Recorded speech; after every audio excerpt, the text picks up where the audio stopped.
Hello students, welcome back to your own YouTube channel Exploring Education.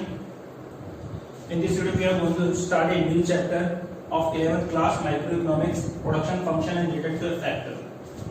जैसा कि आपको पता होगा, इससे पहले जो भी वीडियो हमने कवर की है या जो भी सिलेबस थ्रू द वीडियो हमने कवर किया था, उसमें हमने बात की थी कि हमारा जो फोकस था वो किसके ऊपर था, कंज्यूमर के ऊपर। यानी हमने जो अभी तक पढ़ा, लास्ट जो चैप्टर हमने कंप्लीट किया था price elasticity demand, it is also based on the demand of a consumer. From here onwards we will start the production function. That means we are going to have a detailed discussion about the how a producer reacts in economy.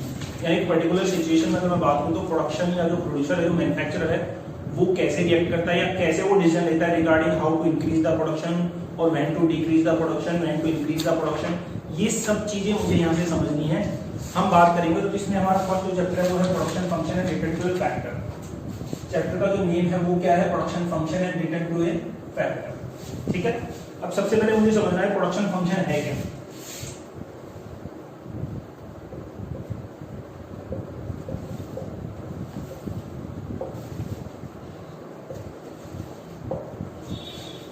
Now what is the meaning of production function, या how to elaborate, how to define when someone is asking you about the definition of production function or what do you understand by the word production function. Now, first of all I need to understand that what is the value of factor of production.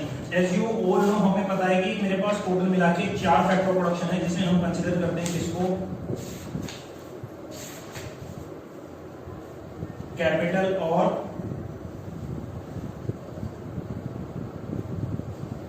Entrepreneurship का मतलब क्या होगा। ठीक है, तो यहाँ पे मैं इसको रख लेता हूँ क्योंकि इसकी जगह जो मैन्युफैक्चरर जो होता है वो खुद को कंसीडर कर लेता है। ठीक है, तो अब मुझे जो चीजें समझनी है ना, बीइंग ए मैन्युफैक्चरर हमेशा मेरे दिमाग में क्वेश्चन रहता है कि अगर एक पर्टिकुलर रेशियो में यूज करता हूँ किसका, फैक्टर प्रोडक्शन का। ठीक है, तो उस पर्टिकुलर रेशियो को यूज करने से मुझे कितना आउटपुट मिलेगा। अगर मैं एक पर्टिकुलर रेशियो यूज करता हूँ किसका, फैक्टर का, फैक्टर प्रोडक्शन का, तो उस पर्टिकुलर रेशियो के एवज में मुझे कितना आउटपुट मिलेगा। दैट मींस एक सिंपल सी बात अगर मैं करने की कोशिश करूं तो ये मेरे पास फैक्टर प्रोडक्शन है जिनको मुझे डिटेल में कंसीडर करना है, और इसमें भी मेनली मेरे जो फोकस होगा लेबर और कैपिटल के ऊपर होगा। ठीक है, अभी मैंने कहा कि मैन्युफैक्चरर के तौर पे, प्रोड्यूसर के तौर पे आप हमेशा ये जानना चाहते हो कि कितना रेशियो आपको यूज करना है किसका, to given level of quantity output. यानी जब भी आप एक स्टैंडर्ड आपने फिक्स किया कि भाई मुझे इतना आउटपुट लेना है, इतनी यूनिट्स बनानी है, उस गिवन लेवल ऑफ इनपुट्स या टू उस आउटपुट को अचीव करने के वो जो स्टैंडर्ड आपने फिक्स किया है regarding the number of commodity regarding output, तो उसके लिए कितना आउटपुट आप दोगे, यानी कितने फैक्टर प्रोडक्शन आप इन्वेस्ट करोगे, कितने फैक्टर प्रोडक्शन लगाओगे ताकि वो डिजायर्ड लेवल ऑफ आउटपुट आपको मिल सके। ठीक है, तो एक सिंपल सी बात अगर समझने की कोशिश करूं तो यहाँ पे प्रोडक्शन फंक्शन को मैं कह सकता हूं कि it is a technical relationship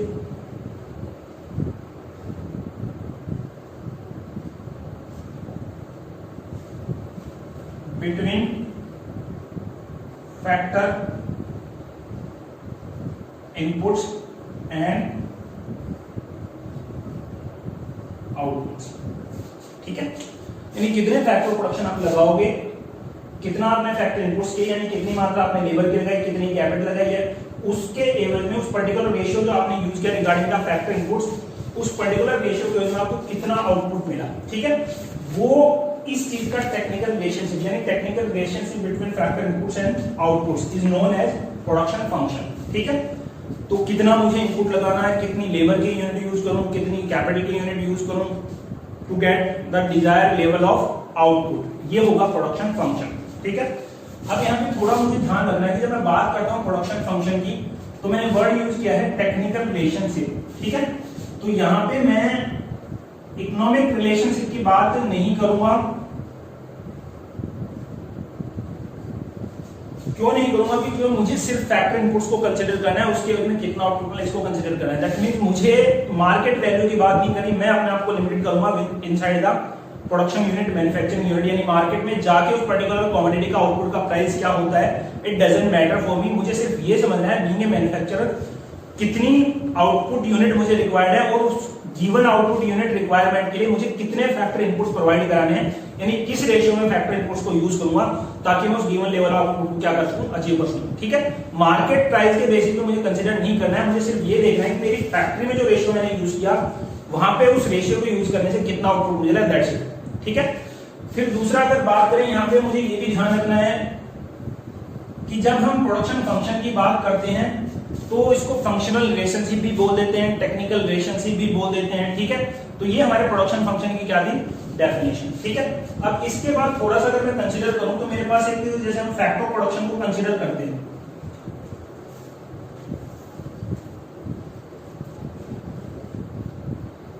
इनको मैं दो पार्ट्स में डिवाइड कर देता हूं, फिक्स और variable factor of production. Fix factor of production और variable factor of production. Fix factor of production का मतलब क्या है, यानी सिंपल तरीके से याद रखते हैं, फिक्स फैक्टर ऑफ प्रोडक्शन का मतलब क्या है कि वो जो आउटपुट के साथ चेंज नहीं होते। That means fix factor of production की अगर मैं बात करूंगा, चाहे मेरा आउटपुट प्रोडक्शन क्या है, 0 है, और चाहे मेरा प्रोडक्शन 1000 यूनिट है, there will be no change in fix factor of production in respect to the change in output. यानी ये फर्क नहीं पड़ता कि कितना आउटपुट आपने बनाया, जो फिक्स फैक्टर ऑफ प्रोडक्शन है वो आपके फिक्स ही रहेंगे, ठीक है। और जब बात करें वेरिएबल फैक्टर ऑफ प्रोडक्शन की, तो वेरिएबल फैक्टर ऑफ प्रोडक्शन का सिंपल सा मतलब क्या है, ये जैसे जैसे आउटपुट आपका क्या होगा, इंक्रीज होगा, वैसे वैसे आपके वेरिएबल फैक्टर ऑफ प्रोडक्शन भी क्या होंगे, इंक्रीज करने पड़ेंगे, और जैसे आउटपुट कम होगा तो ये भी क्या होंगे, कम हो जाएंगे, ठीक है।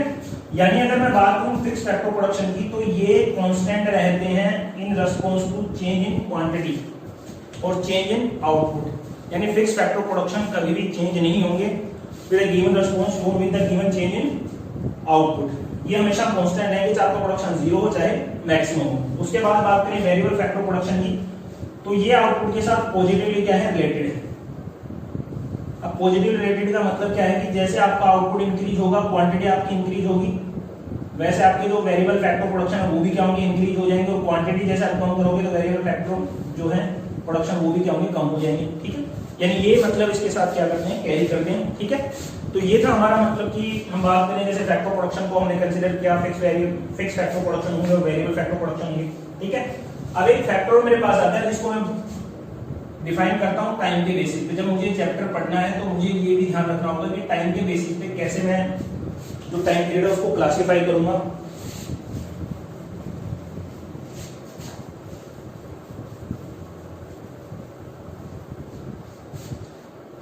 अब यहाँ पे टाइम के बेसिस पे अगर प्रोडक्शन फंक्शन को डिफाइन करूं तो इसको मैं दो पार्ट्स में डिवाइड कर देता हूं। यहाँ पे एक मैं नाम लूंगा किसका, शॉर्ट रन, और एक मैं नाम लूंगा किसका, लॉन्ग रन। यानी प्रोडक्शन फंक्शन के बेसिस पे टाइम को मैंने डिवाइड किया किसमें, शॉर्ट रन प्रोडक्शन फंक्शन और लॉन्ग रन प्रोडक्शन फंक्शन। अब शॉर्ट रन प्रोडक्शन फंक्शन का मतलब क्या है और लॉन्ग रन प्रोडक्शन फंक्शन का मतलब क्या है, ये मुझे समझना है। तो मैं बात करूंगा शॉर्ट रन प्रोडक्शन फंक्शन की, तो ये एक ऐसा टाइम पीरियड है जहां पे क्या होंगे आपके सम ऑफ फैक्टर ऑफ प्रोडक्शन क्या होंगे,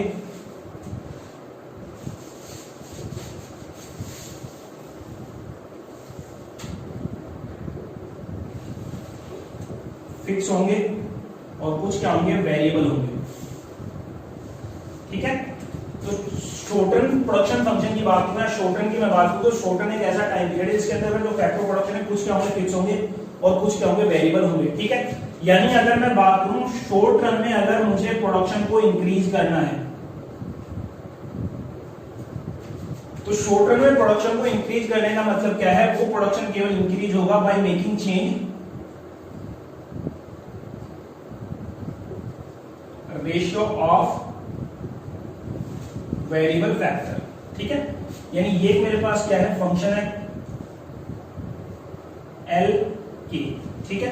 यानी यहां पे मैं लिख लेता हूं मुझे 80 यूनिट रिक्वायर्ड थी, उसके लिए मैंने कितनी लेबर की कितनी यूनिट यूज की, 10, और 5 यूनिट किसकी की, कैपिटल, ठीक है। यानी with the help of 10 unit of labour और 5 यूनिट ऑफ कैपिटल जो टोटल आउटपुट है वो कितना है, 80। अब इसको अगर मैं डिटेल में कंसीडर करूं और अगर मैं बात कर रहा हूं शॉर्ट रन की, यानी शॉर्ट रन की मैं बात करूं तो यहां अगर मुझे प्रोडक्शन इनहैंस करना है, यानी मैं चाहता हूं 80 से क्या हो 100 हो जाए, तो वो केवल हो सकता है किसमें चेंज करने से, वेरिएबल फैक्टर में चेंज करने से। यानी फिक्स फैक्टर जो है उनको आप शॉर्ट रन में चेंज नहीं कर सकते। शॉर्ट रन का मतलब ये है कि फिक्स फैक्टर में कोई चेंज नहीं होगा, जो भी आपको चेंज करना है टू इंक्रीज और डिक्रीज द प्रोडक्शन, वो चेंज आप किसमें करेंगे, केवल वेरिएबल फैक्टर में। यानी फिक्स फैक्टर क्या होंगे, कांस्टेंट रहेंगे किसमें, शॉर्ट रन में। उसके बाद बात करें long run production function. Long run production function का मतलब क्या है, जहां पे फिक्स और वेरिएबल फैक्टर प्रोडक्शन का डिफरेंस क्या होता है, खत्म हो जाता है। यानी लॉन्ग रन में क्या होगा, कोई भी फिक्स फैक्टर नहीं होगा, सारे के सारे क्या हो जाएंगे, वेरिएबल फैक्टर प्रोडक्शन। यानी कि यहाँ जितने भी फैक्टर प्रोडक्शन होंगे वो सब क्या होंगे, वेरिएबल, यानी सभी में चेंज कर सकते हो, कोई भी फैक्टर ऐसा नहीं जिसमें आप चेंज नहीं कर सकते। यानी लॉन्ग रन के केस में कोई भी फैक्टर प्रोडक्शन क्या होगा, फिक्स नहीं होगा, वो सारे के सारे क्या होंगे, वेरिएबल होंगे। यानी डिफरेंस ऑफ फिक्स और variable factor does not exist in case of long run, it is only exist in case of short run। Clear है चीज? तो अब अगर मैं थोड़ा सा इसको डिटेल में डिफाइन करूं तो एक सिंपल सी चीज है, समझने की कोशिश, एग्जांपल से हम समझते हैं कि मान लो मुझे मेरे स्कूल के स्टाफ को बदलना है, ठीक है, तो स्टाफ को अगर मुझे चेंज करना है तो उसके लिए कितना टाइम पीरियड रिक्वायर्ड है, विद इन 1 ईयर कंप्लीट हो जाएगा, कोई टेंशन वाली बात नहीं है, ठीक है। तो स्टाफ को चेंज करना किसका एग्जांपल हो गया, यानी यहाँ पे मैं बात कर रहा हूँ वेरिएबल फैक्टर, जो लेबर है उसको मैं चेंज कर सकता हूँ। लेकिन अगर मुझे पूरी तरह स्कूल का जो इंफ्रास्ट्रक्चर है उसी को चेंज करना हो तो विद इन 1 ईयर वो पॉसिबल नहीं है। उसको चेंज करने के मुझे किसकी रिक्वायरमेंट होगी, लॉन्ग रन प्रोडक्शन फंक्शन की, और जहां पे मुझे सारे के सारे फैक्टर प्रोडक्शन को क्या करना पड़ेगा, वेरिएबल करना पड़ेगा, उनको चेंज करना पड़ेगा, ठीक है। तो ये हमारा जो टोटल थ्योरेटिकल एस्पेक्ट था जिसमें हमने कंसीडर किया कि what is the meaning of production function, technical relationship की बात की, लॉन्ग रन क्या होगा, शॉर्ट रन क्या होगा, वेरिएबल फैक्टर प्रोडक्शन क्या होंगे, फिक्स फैक्टर प्रोडक्शन क्या होंगे। अब हम यहाँ पे 3-4 इंपोर्टेंट पॉइंट है उनको कंसीडर करते हैं जो कि इंपॉर्टेंट है जब हम बात करेंगे प्रोडक्शन फंक्शन। पहला जो पॉइंट है that is short run production function is a variable proportion type production function, while the long run production function is constant proportion type production function. यानी जो शॉर्ट रन है ये एक वेरिएबल प्रोडक्शन टाइप है, यानी variable production type production function का मतलब क्या है कि शॉर्ट रन में जब भी आप बात करोगे, मैं कहूंगी शॉर्ट रन जो प्रोडक्शन फंक्शन है that is only totally based on variable factor. हमने अभी पढ़ा था कि that means whenever you need to make change in the production और in the output in case of short run, that means the change is only possible by way of making change in variable factor. यानी short run में जब भी आप change करेंगे, किसमें change करेंगे, variable जो फैक्टर प्रोडक्शन, इसलिए इसको क्या कहा गया, शॉर्ट रन प्रोडक्शन ये variable proportion type production function, यानी शॉर्ट रन प्रोडक्शन फंक्शन किसके ऊपर बेस्ड होता है, जो वेरिएबल फैक्टर प्रोडक्शन है, यानी वेरिएबल फैक्टर प्रोडक्शन उनमें आप चेंज कर सकते हो। वही बात करें लॉन्ग रन प्रोडक्शन फंक्शन क्या है, कांस्टेंट प्रोपोर्शन टाइप फंक्शन। अगर मैं शॉर्ट रन में बात करूं तो लॉन्ग रन के केस में अगर बात करूं तो लॉन्ग रन में क्या होंगे, आपके जो फैक्टर प्रोडक्शन क्या होंगे, वो कांस्टेंट होते हैं, वो सारे के सारे क्या होते हैं, वेरिएबल हो जाते हैं, उनमें कांस्टेंट रेशियो के साथ क्या करते हो, आप चेंज करते हो। क्लियर है चीज? दूसरा जो पॉइंट था scale of output is constant in case of short run production function. अब स्केल का मतलब क्या हुआ, स्केल का मतलब क्या हुआ, इसको एक बार इस एग्जांपल से समझते हैं कि मान लो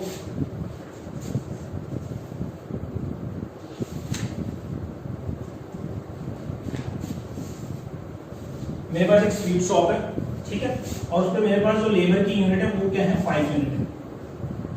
अब 5 यूनिट का मतलब क्या है, यहाँ पे कैपिटल क्या है, कांस्टेंट है, मान लेता हूं शॉर्ट रन।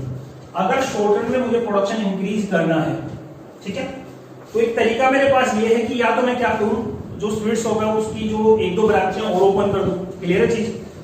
तो जब मैं 1-2 ब्रांचें और ओपन करूंगा दैट मींस मैंने कैपिटल में भी क्या कर दिया, चेंज कर दिया, जो फिक्स फैक्टर प्रोडक्शन था वो भी क्या कर दिया, मैंने चेंज कर दिया। लेकिन ये शॉर्ट रन में पॉसिबल नहीं है, तो शॉर्ट रन में क्या करूंगा, अगर मुझे प्रोडक्शन इंक्रीज करना है तो मैं जो वेरिएबल फैक्टर है उनको इनहैंस करूंगा। यानी जैसे दीपावली के टाइम में क्या करते हैं, जो स्वीट शॉप वाले होते हैं वो क्या करते हैं, लेबर को इंक्रीज कर देते हैं। लेबर की 5 यूनिट थी, मैंने कितनी लगा दी, 10 यूनिट्स। तो शॉर्ट रन में क्या प्रोडक्शन चेंज हो जाएगा, और शॉर्ट रन में प्रोडक्शन चेंज हुआ तो इसका क्रेडिट किसको गया, वेरिएबल फैक्टर प्रोडक्शन को, ठीक है। और वहीं अगर मैं बात करूं लॉन्ग रन में, अगर मुझे लगता है कि मुझे लॉन्ग रन में प्रोडक्शन को इंक्रीज करना है तो मैं क्या करूंगा, जो मेरी स्वीट शॉप है या मैं कहूं जो मशीन इक्विपमेंट्स मैंने लगा रखे हैं मैं उन्हीं में क्या कर दूंगा, चेंज कर दूंगा। यानी फिक्स फैक्टर को क्या करूंगा, चेंज कर दूंगा, इनको इंक्रीज कर दूंगा। अब ज्यादा स्वीट शॉप मुझे ओपन करने, दैट मींस मुझे क्या करना पड़ेगा, फर्दर कैपिटल का इन्वेस्टमेंट करना पड़ेगा, फर्दर कैपिटल क्या करनी लगानी पड़ेगी। अब यहाँ पे क्या था, मैंने प्रोडक्शन इंक्रीज किया था शॉर्ट रन में by making change in variable factor, यानी जो लेबर थी उसको 5 यूनिट से कितना कर दिया, 10 यूनिट कर दिया, ठीक है।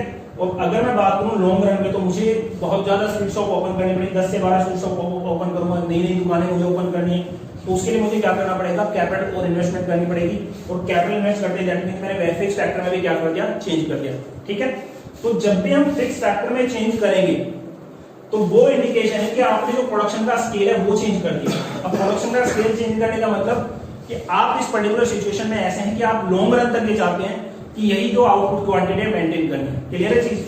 और वहीं अगर बात करें शॉर्ट रन में तो आपने केवल किस में चेंज किया था, वेरिएबल फैक्टर में। तो यहाँ पे लिखा है कि scale of output is constant, यानी शॉर्ट रन में क्या होगा कि स्केल ऑफ आउटपुट वो चेंज नहीं होगा आपका। शॉर्ट रन में स्केल ऑफ आउटपुट क्या है, कांस्टेंट है, लेकिन थोड़े समय के लिए आपने आउटपुट को इंक्रीज करने के लिए आपने वेरिएबल फैक्टर में क्या किया, चेंज कर लिया, ठीक है।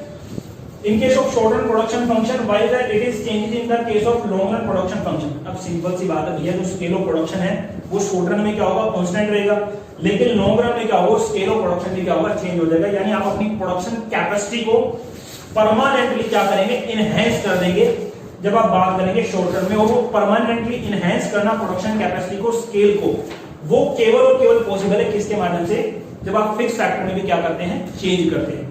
लेकिन अगर आपने शॉर्ट रन में किया है तो वो केवल स्केल आपका कांस्टेंट रहेगा, वेरिएबल फैक्टर को चेंज करके आप शॉर्ट रन में प्रोडक्शन को इंक्रीज कर सकते हैं, ठीक है। और लास्ट में अगर बात करें जो टेक्निकल नेम है, बात करें शॉर्ट रन प्रोडक्शन फंक्शन, इसको हम रिटेंटिव फैक्टर कहते हैं, क्योंकि भैया सिंपल सी बात है, यहाँ पे मैंने शॉर्ट रन में चेंज किया, किसमें चेंज किया था, लेबर में। तो यहाँ पे शॉर्ट रन में जो भी प्रोडक्शन इंक्रीज होगा उसका क्रेडिट किसको जाएगा, एक फैक्टर को, जिसका नाम क्या है, वेरिएबल फैक्टर। जब यहाँ पे शॉर्ट रन में प्रोडक्शन के चेंज होने का क्रेडिट केवल किसको जाता है, एक फैक्टर को। तो शॉर्ट रन प्रोडक्शन फंक्शन को मैं नाम क्या दूंगा, रिटर्न टू ए फैक्टर, यानी credit goes to only one factor which is known as variable factor और लेबर। और बात करें long run production function, long run production function का मतलब क्या है, सारे के सारे फैक्टर ऑफ प्रोडक्शन को आप क्या करोगे, वेरिएबल कर दोगे, उन सबको क्या करोगे, चेंज कर दोगे। तो वहां पे हम क्या कहते हैं उसको, रिटर्न टू ए स्केल, यानी एक लार्ज स्केल पे जो रिटर्न मिल रहा है, यानी जहां पे एक इंडिविजुअल फैक्टर ऑफ प्रोडक्शन को क्रेडिट नहीं देते आप प्रोडक्शन में इंक्रीज होने का, सारे के सारे फैक्टर ऑफ प्रोडक्शन को आप क्या करोगे, क्रेडिट दोगे, वो पॉसिबल है लॉन्ग रन में। और जब सारे के सारे फैक्टर ऑफ प्रोडक्शन रिस्पॉन्सिबल है to enhance the quantity of output, to enhance the permanent enhance in production capacity which is known as return to scale. और जब एक फैक्टर को आप क्रेडिट देते हैं तो वो कहलाता है return to factor. Return to factor belong to the short run production function और return to scale belong to the long run production function, ठीक है। तो इनको एक बार आप नोट डाउन कर लीजिए, फिर इसको कुछ बेसिक एलिमेंट्स को कंसीडर करते हैं। अब हम बात करते हैं कुछ इंपॉर्टेंट एलिमेंट्स है जब हम बात करेंगे प्रोडक्शन फंक्शन के रिलेटेड फैक्टर की। सबसे पहले मुझे मोड ऑफ प्रोडक्शन को समझना है। There are three type of production, total production, product और मार्जिनल प्रोडक्ट और एवरेज प्रोडक्ट। अब टोटल प्रोडक्शन का मतलब क्या है, पहली बात तो मुझे ध्यान रखना है कि मैं बात कर रहा हूं यहां पे शॉर्ट रन की, यानी जो मेरा चैप्टर बेस्ड है उसमें मैं कंसीडर करूंगा केवल शॉर्ट रन प्रोडक्शन फंक्शन को। लॉन्ग रन प्रोडक्शन फंक्शन या मैं कहूं रिटर्न टू स्केल, ये मेरे सिलेबस का पार्ट नहीं है। मुझे सिर्फ ध्यान रखना है कि इसको शॉर्ट रन यानी रिटर्न टू फैक्टर को। और शॉर्ट रन का मतलब यहाँ केवल दो चीजों के रिलेशनशिप की मैं बात करूंगा, लेबर और कैपिटल, ठीक है। लेबर और कैपिटल को ही मुझे कंसीडर करना है। तो अगर इसकी मैं बात करता हूँ यहाँ पे, तो शॉर्ट रन का मतलब पहले तो क्या है कि आपके फिक्स फैक्टर में चेंज नहीं होगा, वो कांस्टेंट रहेंगे।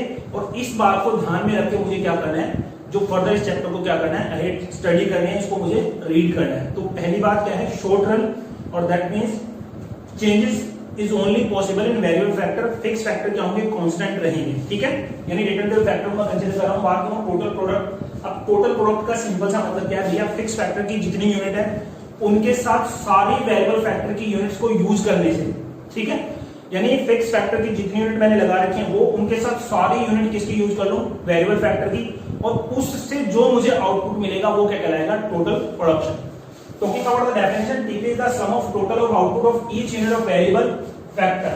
यानी each unit of variable factor मतलब जितनी भी variable factor की यूनिट है सबको सब क्या करूं मैं, उनको प्रोडक्शन प्रोसेस में लगा लूं with a constant rate या constant amount of fixed variable factor, fixed factor production। तो fixed factor production के साथ जितनी भी variable factor की यूनिट है उन सबको यूज करने से जो भी प्रोडक्शन मुझे मिलेगा, जो भी प्रोडक्शन मुझे मिलेगा वो कहलाएगा टोटल प्रोडक्ट। फिर से रिपीट कर देता हूं, फिक्स फैक्टर के साथ जितनी भी वेरिएबल फैक्टर की यूनिट है उन सबको आप क्या करेंगे, प्रोडक्शन प्रोसेस में यूज करेंगे, और उनको यूज करने से जो टोटल आउटपुट आपको मिलता है वो क्या कहलाएगा, आपका टोटल प्रोडक्शन। क्लियर है चीज।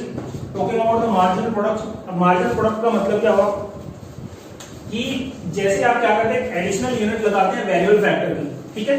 एक additional unit of variable factor use करने से जो भी चेंज आता है किसमें, टोटल प्रोडक्शन में, यानी वेरिएबल फैक्टर के एडिशनल यूनिट आप यूज करेंगे, उससे जो चेंज आएगा किसमें, टोटल प्रोडक्शन में, वो क्या कहलाएगा, मार्जिनल प्रोडक्ट, ठीक है। MP refer to the change in the TP when one more unit of the variable factor is used, fixed factor remain constant। यानी one more unit of the variable factor is used in, और fixed factor क्या है, constant है, ठीक है।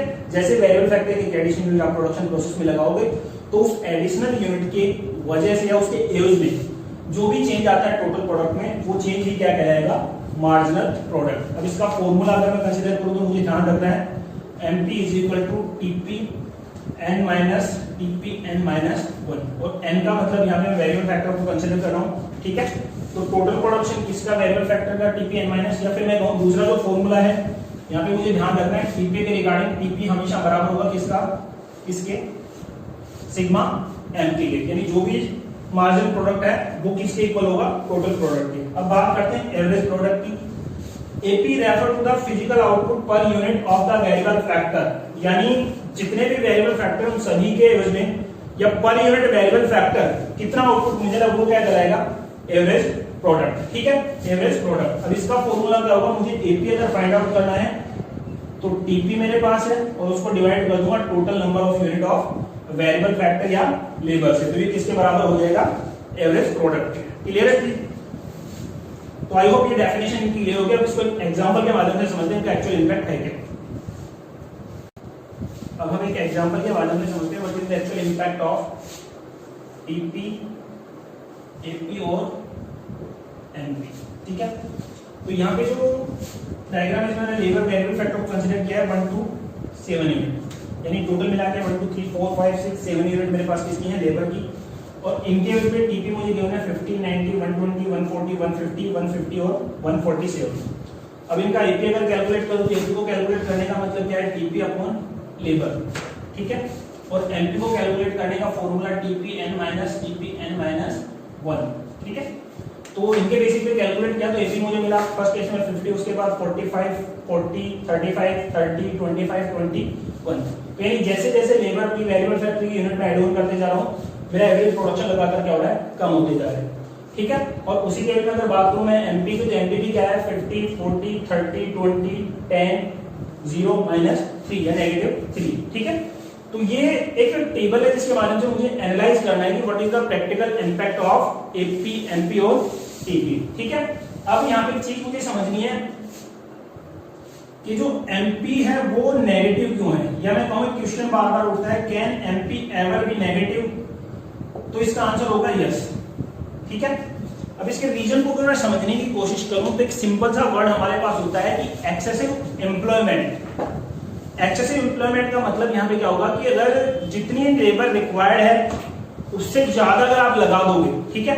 ज्यादा लगाने का मतलब क्या है, एग्जांपल के तौर पे मैं कंसीडर करता हूं कि किसी पर्टिकुलर पार्ट ऑफ लैंड को मैक्सिमम यूटिलाइज करने के लिए मुझे 5 लेबर यूनिट की रिक्वायरमेंट थी, यानी मेरे पास पार्ट ऑफ लैंड था, एक खेत था जिसके ऊपर मैक्सिमम प्रोडक्शन को लेने के लिए मुझे केवल और केवल 5 यूनिट ऑफ लेबर की रिक्वायरमेंट थी, यानी वो 5 unit of labour is very much capable to get the maximum output from that particular part of land, ठीक है। अब रिक्वायर्ड 5 और मैंने कितना एम्प्लॉयड किया वहां पे 8, ठीक है। अब जो यानी 3 जो सरप्लस लेबर मैंने लगाई है, जो सरप्लस वेरिएबल फैक्टर मैंने ऐड किए हैं, उनको ऐड करने से उस पर्टिकुलर पार्ट ऑफ लैंड से प्रोडक्शन या मैं कहूं आउटपुट इंक्रीज नहीं होने वाला, क्योंकि वो 5 ऑलरेडी क्या थे, उससे मैक्सिमम आउटपुट ले रहे थे, मैक्सिमम यूटिलाइजेशन उसका कर रहे थे। तो जो एडिशनल 3 यूनिट ऑफ लेबर मैंने लगाई है वो कभी भी क्या करेंगे, आउटपुट पे इंपैक्ट नहीं डालेंगी, बल्कि उस केस में आउटपुट को क्या कर देंगी, वो यानी जो MP है वो क्या होगा, नेगेटिव होगा। यानी एडिशनल फैक्टर वेरिएबल फैक्टर्स को डिप्लॉय करने का, लगाने का मुझे कोई बेनिफिट नहीं मिला, और एक्चुअल में क्या हुआ, उसमें TP क्या हो गया, लगातार कम होता चला गया, TP के ऊपर क्या हो गया, नेगेटिव इंपैक्ट आ गया। और ये रीजन होगा हमारे पास इसका एक्सेसिव एम्प्लॉयमेंट का, यानी इसको टेक्निकल वे में हम डिजिटल एम्प्लॉयमेंट भी कहते हैं, या फिर छिपी हुई बेरोजगारी, जो मेनली एग्रीकल्चर सेक्टर में क्या होती है, पाई जाती है, जहां पे एक फैमिली मेंबर कैपेबल है एग्रीकल्चर एक्टिविटी को कैरी करने के लिए, लेकिन just because of the unemployment बाकी सारे लोग भी क्या करते हैं, उसी पार्ट ऑफ एग्रीकल्चर या पार्ट ऑफ लैंड के ऊपर क्या करते हैं, एग्रीकल्चर एक्टिविटी या प्रोडक्शन प्रोसेस में क्या करते हैं, अपना कंट्रीब्यूशन देते हैं। तो एक्सेसिव एम्प्लॉयमेंट क्या करता है, नेगेटिव MP के लिए रिस्पांसिबल होता है, या MP को क्या करता है, नेगेटिव कर देता है। तो इसको एक बार नोट डाउन कर लीजिए, नेक्स्ट वीडियो हम स्टार्ट करेंगे इस चैप्टर के जो डिटेल कॉन्सेप्ट है, या फिर मैं कहूं रिलेटेड टू फैक्टर को मैं कंसीडर करूंगा। Till then thank you so much.